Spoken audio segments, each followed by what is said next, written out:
Lucinda and her younger brother Robert lived with their single mother in their family home in Cedarburg, Wisconsin. Her father Charles passed away 6 years ago when her mother, Bethany, was pregnant with Robert. It was a difficult year for everyone in the family. Her mother was devastated. Lucinda was only 7 at that time and could in no way provide emotional comfort for her mother. However, if it weren't for her, Bethany would have fallen apart. She grieved the death of her husband, and knowing she had to take care of not only Lucinda but a coming child made her all the more anxious. But the birth of her son Robert was a new start for her. Lucinda too was delighted to have a companion to play with, to grow up with. They were indeed 8 whole years apart, but playing with little Bobby was nothing but fun. There was, however, something about little Bobby that Lucinda found quite peculiar. Robert was different. He wasn't like the other kids of his age. Lucinda knew her mother was quite fond of her brother, maybe a little more than she was of her, but that was because Robert resembled her father quite a lot. Lucinda and her mother were both brunette, but Robert's hair was golden blonde, just like Charles. As a matter of fact, Robert instinctively imitated his father. Robert smiled like him. When Robert was angry, he pounded his fist on the table like him. When Robert was upset, he sat down in the patio just like him. Robert even had the same likes and dislikes, from food to a game of football. Bethany found herself doing the exact same things she used to do for Charles, but now for Robert. Sometimes the similarities were comforting to see, but sometimes they were disturbing. Whenever Lucinda tried to bring them up, Bethany always blew off any unrealistic explanations as absurd. They were father and son. Of course they would have similarities. But as Robert grew up, Lucinda couldn't help but be a little freaked out by her brother's uncanny behavior. Sometimes the things Robert said made Lucinda speechless. Lucinda could never forget the time she was playing with Robert back when he was only 3 years old. They were building a wooden ship with popsicle sticks. "Bobby, we have to glue them all together, silly. Give me that, I'll show you." "This is not a ship, Lucy. I wanted to make a real ship." "Bobby, there's still a long way to go before you can make a real ship. Everything starts with a little practice, and we'll practice with this now." "But Lucy, I made a better ship already. It's in the attic." "What do you mean it's in the attic? The attic has been locked up since even before you were born. Did Mom open it up while I was at school?" "No, Lucy. Come on, I'll show you." Robert pulled Lucy to their mother's room where Lucinda got her hands on the attic keys. They both sneaked up to the attic and opened the door. At once, a puff of dust blew onto their faces. The room was dark, and Lucinda was a bit scared of bats and rats and whatnot lurking in there. Robert, however, ran inside without hesitation. Behind the boxes and crates, he struggled to pull down a large white piece of cloth from a cupboard. Lucinda helped him out. The two discovered a showcase of small ship replicas displayed in bottles. There was a table with crafting tools and equipment, and a small ship replica still unfinished. Robert climbed onto the stool and started going through all the things. "Bobby, no, these things don't look like toys. You might break them. We'll get into big trouble."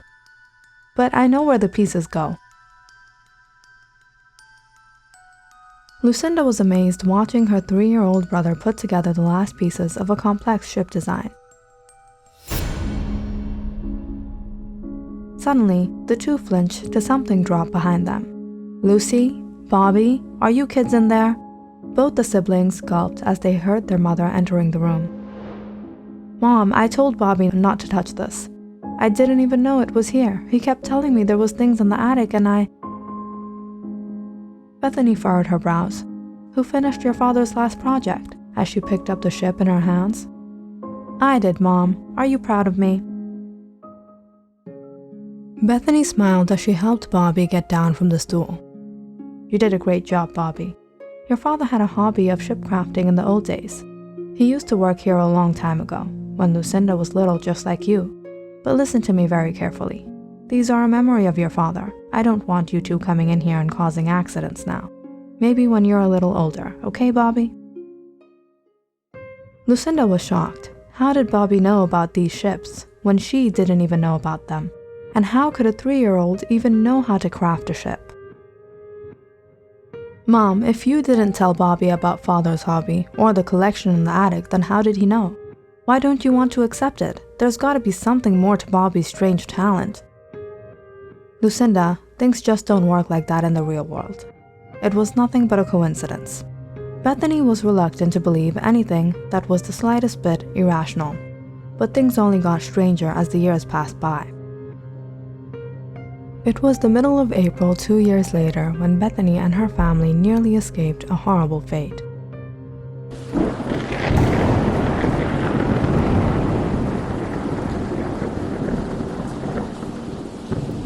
There was constant rain, thunder, and vigorous winds across Wisconsin. Most people were huddling back in their cozy homes. It was one of those nights when Bethany woke up to a disturbing noise from her backyard. She could hear trash cans banging against each other in the backyard, the flower pots shattering as they were being thrown by the forceful gusts of wind. But this specific sound was a bit strange. Bethany couldn't point out what exactly it was until she pulled open her curtains and peered outside. There was no time to waste. She ran to Bobby's room and picked him up. She pulled Lucinda out of bed and ran out the door to her neighbor's home.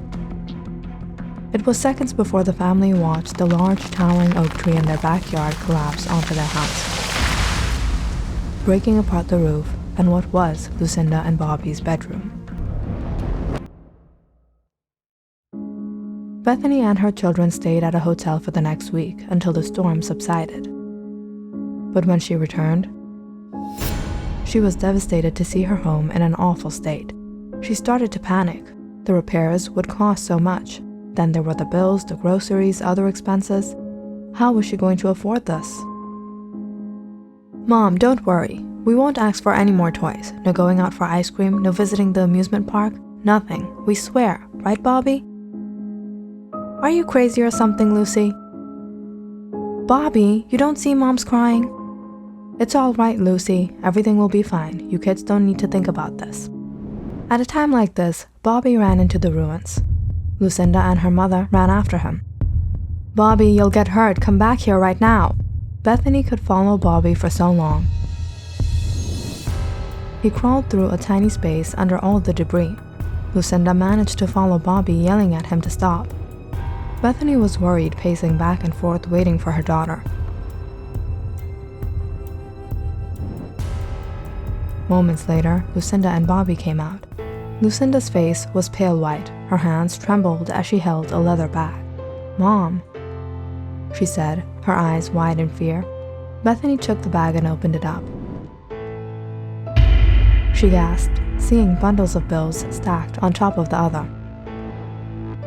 "Where did you get this?" "Bobby found a secret compartment behind the wall in the closet downstairs." Bobby was jumping and laughing around in the front yard. "Didn't you know Dad left that for us?" Bethany suddenly remembered the last thing Charles told her. "Bethany, if I don't make it, stay strong. Search the house. It's hidden in the house. Everything you need is there."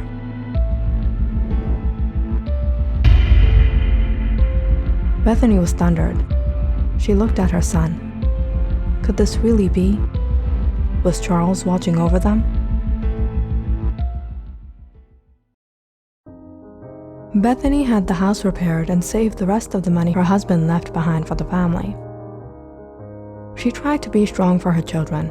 She didn't want them to see her break down. But the honest truth was that she had never stopped grieving for her husband. Every time Lucinda would come to her and tell her about Bobby's similarities to Charles, it would shatter her world. She missed Charles. She wished he were here. She wished she could see him just one last time. She remembered the day she lost him. The camping trip Charles took her to when she was pregnant with Bobby. Lucy was only 7. The day the tourist bus went out of control on a high trail on Red Cliff. There were 10 other passengers with them on the bus. Charles was the hero that day. The bus fell off the cliff. It was minutes of painful anxiety before the bus would sink in totality into Lake Superior. Charles managed to free everyone, but not himself. "Charles, take my hand."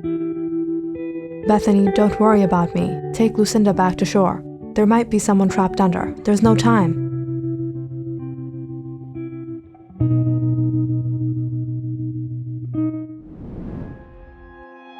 That was the last time Bethany saw her husband.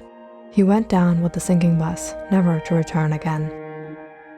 Bethany couldn't take the pain she had kept hidden in her heart anymore. She burst out into tears in the privacy of her bedroom, hoping no one would see her. Just then, she heard footsteps by the door, small, soft footsteps.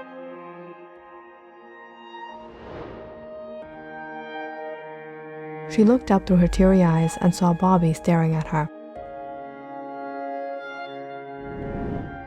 He ran to his mother and wiped her tears. "Mom, are you crying because of Dad?" "Don't worry, Mom. Dad told me he's fine. He told me what happened to him. He said he didn't die the day of the accident." Bethany furrowed her brows and wiped her tears. She held her son in disbelief. How could he know about the accident? She had never told him how his father passed away. Bobby held his mother's cheeks.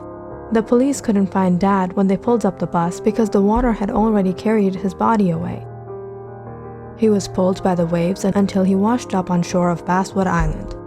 The islanders found Dad over there. They tried to treat him, but he was injured by the accident. He passed away on the island where the people buried him. Dad told me not to worry about him. He's no longer in misery. He's resting in peace. Bethany and her family visited Basswood Island.